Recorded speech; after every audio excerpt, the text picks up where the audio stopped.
I love NCAA swimming, and as the long course season concludes, it won't be long until we see the NCAA season start to kick off. But swimming and diving in the NCAA has always been in a somewhat precarious spot. It's a non-revenue generating sport, which immediately puts you first in line to be cut from an athletics department. And in addition, after the House v NCAA settlement, many are fearing that more and more cuts will be coming down the road. So what can we do to turn the ship around? Well, finding ways to generate revenue seems like a good start, and I think the best way to look to do that is by improving dual meets. But why are dual meets important for the sport of swimming? Well, in preparation for this video, I reached out to Kyle Sockwell, and when asked that question, he had this to say. Dual meets are as close as we've gotten to figuring out what swimming's game is. It's an easy to digest model of head-to-head team versus team competition. Die-hard fans can understand it, and casual fans can start to lean into it because of the comparative qualities this format has to many other major sports. If we show the major players in the college sports industry, such as athletic directors and streaming entities, that dual meets have the potential to generate revenue, we could see some momentum start to build beyond just what we can create. And that's all very true. Of course, a casual fan is going to have an easier time understanding a dual meet. They might not know what certain times mean a different event without the proper frame of reference, but they can see a team with more points and understand that that team is winning. That's how most other sports operate. We've seen a lot of programs reevaluate their approach to dual meets in recent years and shatter attendance records. So let's look at ways that we can improve these meets to make them bigger and better. I'm going to be breaking this up into 4 sections: marketing, spectator experience, event formatting, and what you can do. Starting off with marketing, this is probably the least discussed aspect, and I get it. We're all swim nerds and would much rather spend our time arguing with each other about the impact of wearing tech suits for dual meets or specific event lineups. But I also think that this is a super important aspect, because at the end of the day, it doesn't matter how great your meet is if nobody knows about it. No one can come to a meet that they don't know is happening. We've seen some programs have pretty strong social media campaigns, especially when they're trying to highlight one meet in particular. The Battle at the Burr and the Virginia vs Texas Superfinals meet both had strong social media campaigns hyping the meets up in the days ahead of them. One notable thing that Virginia did was make specific posts highlighting their star athletes and the matchups that they would have against the other team's best swimmers. This is a tactic that's a bit easier to pull off with the specific format that meet was held in, but highlighting your stars is always a good idea when you're trying to drive excitement. But that marketing style complementing the meet format lines up very well with Sockwell's #1 piece of advice for teams that are trying to market their meets, which is give fans a reason to show up. Find something that makes your meet different and highlight that. Don't just post the date and time and hope it's enough to break some records. The now iconic Battle at the Burr does a lot of things very well, and one thing that I think works to its favor is, well, the name. Battle at the Burr is snappy and easy to refer to, and by extension, very easy to promote. However, once you get people to the meet, you need to make sure that they're having a great time, otherwise they're not going to come to another one, which brings us to our next topic, fan experience. The biggest thing that you should consider is the general pace and atmosphere of the meet. You want to keep that energy up as much as possible. One common thing that we've seen at a lot of highly attended meets is a live DJ. This serves a really strong purpose to keep that energy up in between events, rather than everything stopping as the swimmers from the previous event get out of the pool and the next swimmers step up onto the blocks and the other little breaks that come with that. In fact, this is actually what Sockwell answered for the one thing that every meet should strive to include. When it comes to building that excitement, I think that there are a ton of small things that can go a very long way, whether you have a bunch of resources to pull from or not many at all. I'm sure plenty of you out there can think of many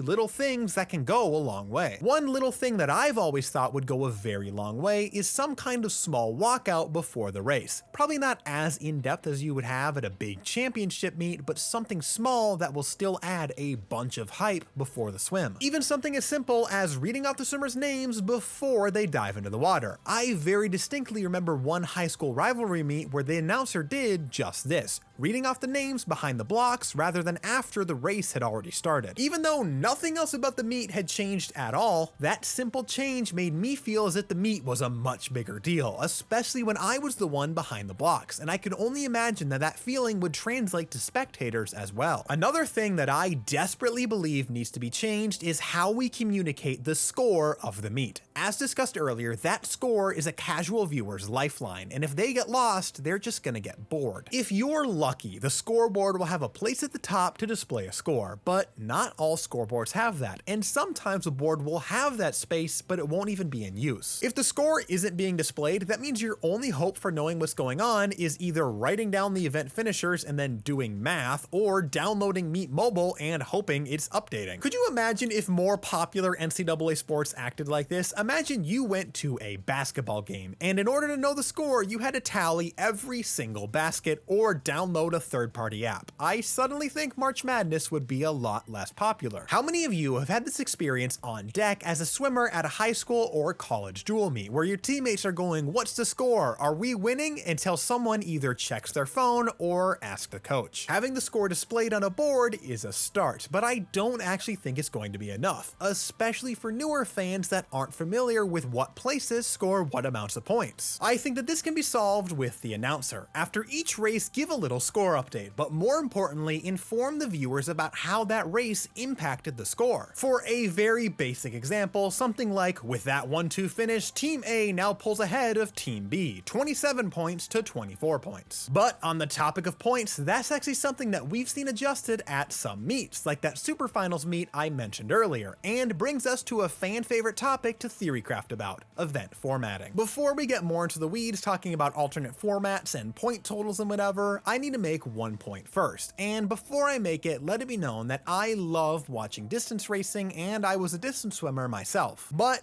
we need a better place for the 1,000-yard freestyle in the current dual meet format. As it stands right now, at most dual meets, you're gonna open up with the 200 medley relay. This is great, it's exciting, and it's fast-paced. But then immediately after, you have the 1,000 free, which is not as exciting, and it's certainly not fast-paced. This problem compounds further at a mixed gendered meet, because after an exciting opening, you now have like 20+ minutes of slower swimming. At the bare minimum, for meets that have both a men's and a women's team, the 1,000s need to be separated, and it might be beneficial to add an event or two in between the relay and the first 1,000. But I think that we can actually do better, not just moving the event around, but making it more exciting all the way through. Because I think that the 1,000 could be a really interesting race if we made it an elimination race. I was first introduced to the concept of an elimination race when I got randomly recommended this YouTube video from FlowTrack. And this is super fun to watch. What's going on here is that every 400 meters, the runner in last place is being eliminated. This results in the runners settling into a groove for most of the lap and then all sprinting against one another in order to not be last at the cutoff point. This interjects regular points of high excitement throughout the entire race. And it also looks like it really hurts. You could do the same thing in the 1,000. It might be harder to communicate to a swimmer that they've been eliminated when it's not super obvious, but just have the lap counter signal in some way at the next wall. That's a format change that I think would be super exciting to watch and swim in just one race. But what about a format change for an entire meet? Changes to the format and event lineup is something that Sockwell mentioned as a low budget way to improve your dual meet. It's a zero cost way to increase interest. This is something that we've seen experimented with before, going back to Texas and Virginia's dual meet where they debuted their Super Finals format. This meet had every 100 start with the traditional 8-swimmer final. This was scored the standard way. But after that, they had a 1v1 Super Final, which was a winner-take-all race for 5 points. The 50 free featured 3 Super Finals, with each win being worth 5 points. Relays were Super Finals as well, with each school getting 1 relay team, and the winner would get 10 points. My one criticism is that the point totals probably need to be reworked a little bit, because as it stands right now, the winner of the standard final earns the traditional 9 points, which often means that the third fastest swimmer actually outscored everyone else. That is super easily fixed, and aside from that, it's an incredibly neat format. There are a ton of different ways that you could reconfigure the points in a dual meet. I am a fan of the way that the Super Finals puts an emphasis on dramatic 1v1 showdowns, but you could also flip it around and have event scoring favored depth instead. It's something you can start coming up with ideas for forever.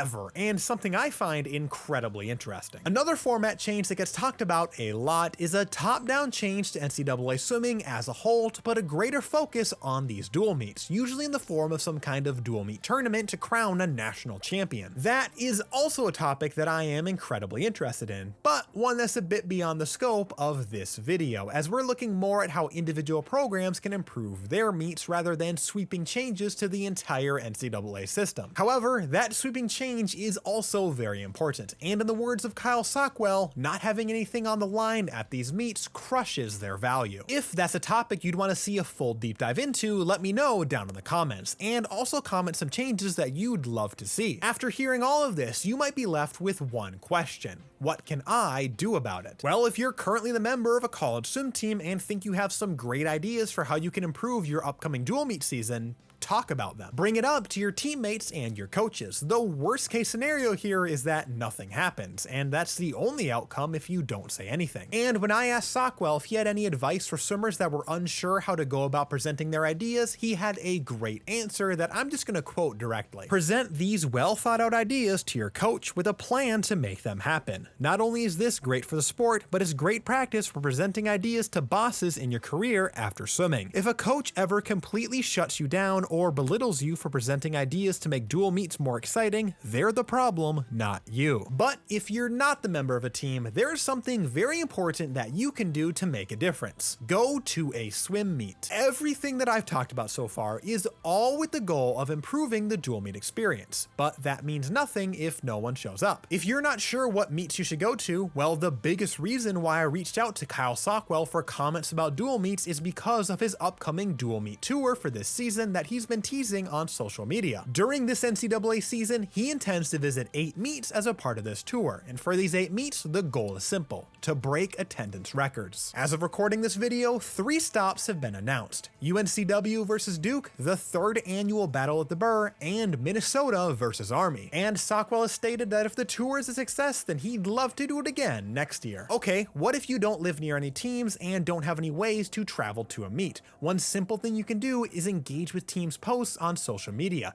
This has a potential to boost those posts and get them in front of people that might attend. For Kyle's dual meet tour in particular, if you want to support that, but again lack the ability to travel, he told me that he intends to have merch available specifically for supporting the tour. So there are many different ways you can get involved if you so choose. As for myself, I intend to recap a whole bunch of dual meet action here on this channel. This is actually something I used to do on YouTube Shorts, but I think switching to a longer format will make it easier to be more in depth and cover more swims rather than squeezing everything into just 60 seconds. Realistically, I think I could talk about dual meets for hours on end, but I think we've covered a lot of solid foundations for anyone looking to step up their dual meet game this year, or even just support their favorite team. Tell me what dual meets you're excited for down below, and tell everyone else why they should try and watch. Thank you so much to Kyle Sockwell for answering my questions on this topic to help me with this video, and if you somehow haven't already, check out his YouTube and his socials, especially if you're interested in that dual meet tour,